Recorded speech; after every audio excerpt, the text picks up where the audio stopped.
अपना सफेद रंग की अंगूठी से सभी दिशाओं में एक धुंधला खून का कोहरा छा गया। वो तेजी से गुफा के भीतर एक रक्तरंजित आकृति में एकत्रित हो गया। यह आकृति तभी प्रकट हुई थी जब असामान्य रूप से घनी दुर्गंध फैल गई थी। हालांकि गुफा के भीतर मौजूद दो लोग कोई आम इंसान नहीं थे। इस प्रकार की नकारात्मक भावना ने उनके मन को सफलतापूर्वक नष्ट नहीं किया। भयंकर आत्मा तभी प्रकट हुई थी जब उसने ध्रुव और बुजुर्ग गरोबा को देखा था। शायद इसलिए क्योंकि पिछली बार जब उसने इन लोगों को देखा था तो उसे पकड़ लिया गया था, लेकिन वास्तव में वो उन पर झपटा नहीं था। इसके बजाय वो घूम गया, खून की छाया में बदल गया, जो बेतहाशा गुफा से बाहर निकली। ऐसा लग रहा था कि वो उनसे डर रहा था और वास्तव में भागने की कोशिश कर रहा था। तुम बचना चाहते हो?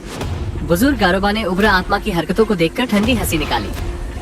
उन्होंने मुट्ठी बंद की और दिल बहार रोशनी उसके सामने तेजी से फैल गई। बाहर निकलते ही यह आग के जाल में तब्दील हो गया। अंततः रक्त का आंकड़ा पहुंचने से ठीक पहले ये गुफा के निकास द्वार को सील करने में कामयाब रहा। जब उस भयंकर आत्मा ने अदृश्य आग का जाल देखा तो उसकी रक्तरंजित आंखों में भय चमक उठा। हालांकि उसमें बुद्धि की कमी थी, फिर भी उसकी प्रवृत्ति ने उसे बताया कि उसके सामने यह अदृश्य अग्नि जाल उसे बहुत नुकसान पहुंचाएगा। दौड़ती हुई रक्त आकृति ने एक कान भेदी चीख के बीच अपने तेजी से बढ़ते शरीर को बलपूर्वक रोक दिया, जिसके बाद उसने अपने शरीर को आग के जाल से केवल 5 फीट की दूरी पर एक स्थान पर शांत कर दिया। शरीर रुक गया, लेकिन इससे पहले कि रक्त आकृति खुश हो पाती, बुजुर्ग गारोबा ने अपनी आस्तीनें लहरा दी। कोई देख सकता था कि आग का जाल नीचे गिर रहा था और भूखे भेड़िए की तरह आगे बढ़ते हुए बदल गया। भयंकर आत्मा के चारों ओर जाल लिपटा हुआ था, जो समय पर हट नहीं सका। आग के जाल ने भयंकर आत्मा के शरीर से संपर्क किया ही था कि उसने तुरंत सफेद कोहरे की लहरें उत्सर्जित कर दी। एक ची ची ध्वनि बार बार प्रकट हुई। इसके साथ उग्र भावना का संपूर्ण संघर्ष भी था। हालांकि इसके पास कोई बुद्धिमत्ता नहीं थी, दिल बहार रोशनी इसकी आत्मा को प्रभावित कर सकती थी। किसी की आत्मा में उत्पन्न होने वाले इस प्रकार के दर्द से बचना मुश्किल था। संघर्ष करते हुए भयंकर आत्मा के शरीर से चिपचिपे खून के रंग के कोहरे की लहरें उठी, जिसके बाद कोहरा आसपास के अदृश्य अग्नि जाल से टकरा गया। वे एक दूसरे को भयंकर और निर्दयतापूर्वक नष्ट करने लगे। जब बुजुर्ग गारोबा ने उग्र आत्मा का प्रतिशोध देखा तो उसकी आंखों में एक ठंडी अभिव्यक्ति चमक उठी। उसका हाथ अचानक बदल गया और आग का जाल धीरे धीरे सिकुड़ने लगा। जैसे जैसे यह अग्नि जाल सिकुड़ रहा था, वैसे वैसे इसके भीतर मौजूद भयंकर आत्मा का शरीर भी छोटा होता गया। ध्रुव, दिल बहार रोशनी की ताकत बढ़ाओ, बुजुर्ग गारोबा अचानक सिकुड़ते आग के जाल को देखकर चिल्लाया। ध्रुव, जो पहले से ही बगल में आदेश का इंतजार कर रहा था, ने ये सुनकर तुरंत अपना सिर हिलाया।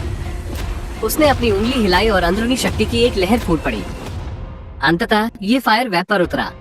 अंदरूनी शक्ति को आग के जाल ने तेजी से निगल लिया। अग्नि जाल द्वारा अंदरूनी शक्ति के उपभोग के बाद उसकी सतह पर मौजूद अदृश्य रोशनी सघन हो गई। दूसरी ओर भीतर की उग्र आत्मा दर्द के कारण उग्र चीख निकाल रही थी। इससे कोई फर्क नहीं पड़ता कि उसने कितनी तीव्रता से संघर्ष किया, आग के जाल की पकड़ से बचना बहुत मुश्किल था। इसे मजबूत करना जारी रखें। बुजुर्ग गारोबा ने उस आत्मा पर नजर डाली जो अभी भी संघर्ष कर रही थी और उसने गहरी आवाज में आदेश दिया। ध्रुव की अभिव्यक्ति शांत थी। उनकी 10 उंगलियां बार बार फड़की और असंख्य अंदरूनी शक्ति स्तंभ फूट पड़े। अंत में वे पूरी तरह से अग्नि जाल में विलीन हो गए। अधिक अंदरूनी शक्ति के जुड़ने से दिलबहार रोशनी का तापमान भयावह हो गया। अंत में तीव्र दयनीय चीख के बीच उग्र भावना फूट पड़ी और एक चिपचिपे खून के रंग के कोहरे में बदल गई, जो आग के जाल में फैल गया। ये दृश्य देखकर बुजुर्ग गारोबा ने राहत की सांस ली। उसके हाथ की मोहर बदल गई और आग का जाल धीरे धीरे बिखर गया। ये जल्द ही आग की लपटों से बनी 10 फुट बड़ी कड़ाही में बदल गया। चिपचिपाहट का समूह कड़ाही के भीतर खून के रंग का कोहरा फंसा हुआ था। ध्रुव की आंखों में भी आश्चर्य झलक गया जब उसने बुजुर्ग गारोबा की ज्वाला कड़ाही को एकत्रित करने की सरल विधि का अध्ययन किया। वो वास्तव में पहले एक विशिष्ट महाशक्ति पूर्वज होने के योग्य थे। ध्रुव ने स्वीकार किया कि उसकी रोशनी नियंत्रित करने की विधि उससे बहुत प्रभावी थी। बुजुर्ग गारोबा वास्तव में अपने नाम के योग्य था। अग्निकुंड के भीतर का तापमान अत्यंत भयावह था। उस उच्च तापमान के तहत परिष्कृत होने से चिपचिपे रक्त कोहरे का समूह धीरे धीरे पीला हो गया। ध्रुव जानता था कि जब तक उसके भीतर का रक्त रंग पूरी तरह से परिष्कृत नहीं हो जाता, तब तक उग्र आत्मा सफलतापूर्वक अत्यंत शुद्ध आध्यात्मिक शक्ति के समूह में परिष्कृत हो चुकी होगी। हालांकि इस तरह की सुधार की प्रक्रिया कुछ धीमी थी। ये संभावना थी कि किसी को भी कम से कम 3 से 4 दिनों के भीतर इस गति से उग्र भावना को पूरी तरह से परिष्कृत करने में कठिनाई होगी। ठीक है, आगे मुझे इस अग्नि कड़ाही को बनाए रखने में मदद के लिए आपकी आवश्यकता होगी। वर्तमान में इस अग्नि कड़ाही की थकावट को बनाए रखने में असमर्थ हूँ। बुजुर्ग गारोबा के चेहरे पर मुस्कान आ गई जब उसने खून के रंग के कोहरे को देखा, जो धीरे धीरे आग की कड़ाही के भीतर परिष्कृत हो रहा था। जिसके बाद ध्रुव से बात करते हुए वो मुस्कुराए। हाँ बूढ़े मिस्टर, आप बस आराम कर सकते हैं। ध्रुव मुस्कुराए और सिर हिलाया। आग की लपटों को बुजुर्ग गारोबा ने नियंत्रित किया। उसे बस इतना करना था कि दिलबहार रोशनी को चलाने के लिए पर्याप्त अंदरूनी शक्ति प्रदान करनी थी। इससे उसकी मानसिक शक्ति का बहुत अधिक ह्रास नहीं हुआ। ये सुनकर बुजुर्ग गारोबा भी मुस्कुराए और सिर हिलाया, जिसके बाद उन्होंने धीरे से अपनी आंखें बंद कर ली और हवा में क्रॉस लैग करके बैठ गए। आध्यात्मिक शक्ति का एक धागा बाहर आया और शुद्धिकरण के साथ आगे बढ़ने के लिए अग्नि कड़ाही के भीतर रोशनी को नियंत्रित किया। बुजुर्ग गारोबा को अपनी आंखें बंद करते देख ध्रुव ने एक बार फिर अंधारूनी शक्ति की एक लहर अग्निकुंड में डाल दी, जिसके बाद उसने अपना हाथ भींच लिया और उसके हाथ में एक साधारण भूरा भूरा बांस का स्क्रॉल दिखाई दिया, स्काई डेमन पपेट। ये स्क्रॉल स्वाभाविक रूप से एक खजाना था जिसे ध्रुव ने ज्वाला दाल भंडार पर छापा मारकर प्राप्त किया था। उस पर दर्ज कठपुतली कौशल ने उसे बहुत उत्सुक बना दिया। ध्रुव की उंगली ने धीरे धीरे पुस्तक को खोला। उस पर लिखे हुए शब्द एक एक करके ध्रुव के दिमाग में प्रवेश करने लगे और अपने पीछे एक गहरी स्मृति छोड़ गए जिसे हटाना मुश्किल था। गुफा धीरे धीरे शांत हो गई। बुजुर्ग गारोबा अपना ध्यान उस रोशनी पर केंद्रित कर रहे थे जो उग्र आत्मा को परिष्कृत कर रही थी, जबकि ध्रुव ने अपना ध्यान उस रहस्यमय दुनिया पर केंद्रित कर दिया था जो बांस के स्क्रॉल के भीतर दर्ज की गई थी। ध्रुव के बुजुर्ग गारोबा की आग्रह भरी आवाज से उबरने से पहले यह शांत वातावरण लगभग 1 घंटे तक जारी रहा। उसने तुरंत एक शर्मिंदा मुस्कुराहट दी और जल्दी से अंदरूनी शक्ति की एक लहर को अग्नि कड़ाही में फेंकने के लिए बुलाया। इस 1 घंटे के अध्ययन के बाद ध्रुव को भी इस स्काई डायमंड पपेट की कुछ समझ प्राप्त हुई। यदि कोई इस चीज को परिष्कृत करना चाहता है तो उसे परिचय में लिखी 3 प्रमुख सामग्रियों को अपने पास रखना होगा, एक शब्द, एक तिलस्मी पत्थर और एक भावना। बेशक इनके अलावा कठपुतली के शरीर को और भी मजबूत बनाने के लिए कुछ विशेष धातु सामग्री की भी आवश्यकता होगी। ध्रुव ने बांस के स्क्रोल को धीरे से अपनी बांह पर थपथपाया। वो धीरे धीरे सोच की गहराई में उतर गया। मूल रूप से इन सभी चीजों पर उसका अधिकार था। एक लाश के बदले में उसके पास असलान और ज्वाला दल के नेता की लाश थी। एक तिलस्मी पत्थर के लिए रैंक 7 अग्नि आत्मीयता वाला तिलस्मी पत्थर चाल करने में सक्षम होना चाहिए। एक आत्मा के लिए अंधेर नगरी से जानाब कालिम्बा, जो उसने उस समय चुयुन साम्राज्य से प्राप्त किया था, सबसे अच्छा प्रतिस्थापन था। ध्रुव के पास अपनी स्टोरेज रिंग में कुछ विशेष धातु सामग्री भी थी। चूंकि वह हकीम था, इसलिए यह उसकी आदत थी विभिन्न चीजें एकत्र करें। आत्माओं के बारे में सोचते ही ध्रुव की आंखों में अचानक एक ठंडी चमक चमक उठी। उसने अपना हाथ हिलाया और उसके हाथ में एक जैड बोतल दिखाई दी जिसके मुंह को ढकी हुई एक हल्की अदृश्य रोशनी थी। उसमें से आध्यात्मिक तरंग का एक धागा हल्का हल्का रिस रहा था। उसने अपनी आंखें बंद रखी और एक आध्यात्मिक शक्ति ने एक आवाज निकाली जो जैड बोतल में संचारित हो गई। सुकरात, क्या तुम उस जगह को जानते हो जहाँ अंधेर नगरी ने आचार्य को कैद किया है? हाँ हाँ। ध्रुव, क्या तुम उस बूढ़े आदमी को बचाना चाहते हो जो नहीं मरेगा? स्वप्न देखना बंद करें। यदि आप अंधेर नगरी के सच्चे विशेषज्ञों से मिले तो आपकी यह छोटी सी क्षमता एक चींटी की तरह है।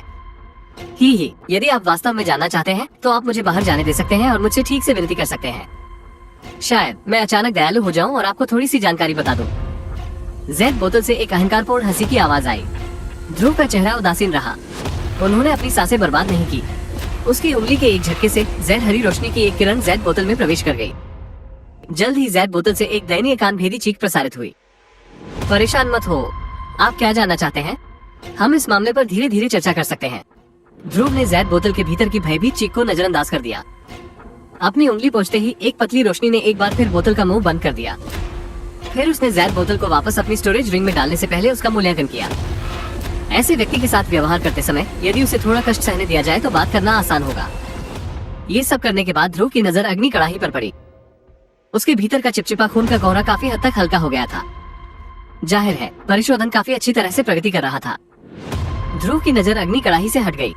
उन्होंने हाथ पर बांस का स्क्रॉल के साथ खेला, एक पल के लिए झिझका और उसे अपनी स्टोरेज रिंग के भीतर संग्रहित कर लिया। वर्तमान में उसे अभी भी आग के बर्तन की देखभाल करने की आवश्यकता थी, इसलिए यह अन्य चीजों को परिष्कृत करने का सबसे अच्छा समय नहीं था।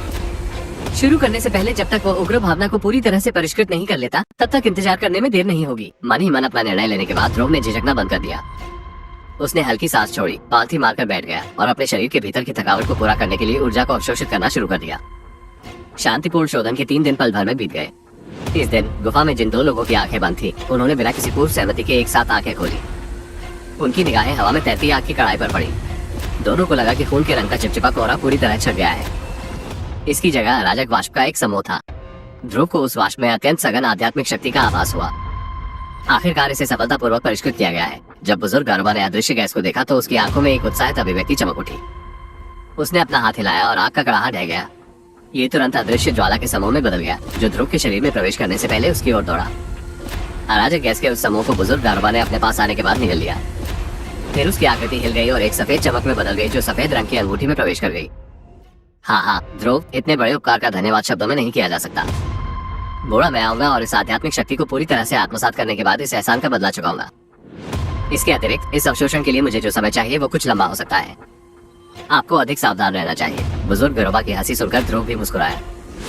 उसने थोड़ा सिर हिलाया और खाली गुफा को देखने के लिए अपना सिर उठाया। वो धीरे से हंसा। उस स्थिति में मैं स्काई डायमंड पपेट को परिष्कृत। जो आपको क्या लगता है ध्रुव स्काई डायमंड पपेट को रिफाइन कर पाएगा? और क्या होगी स्काई डायमंड पपेट की शक्तियाँ? कमेंट करके जरूर बताएं।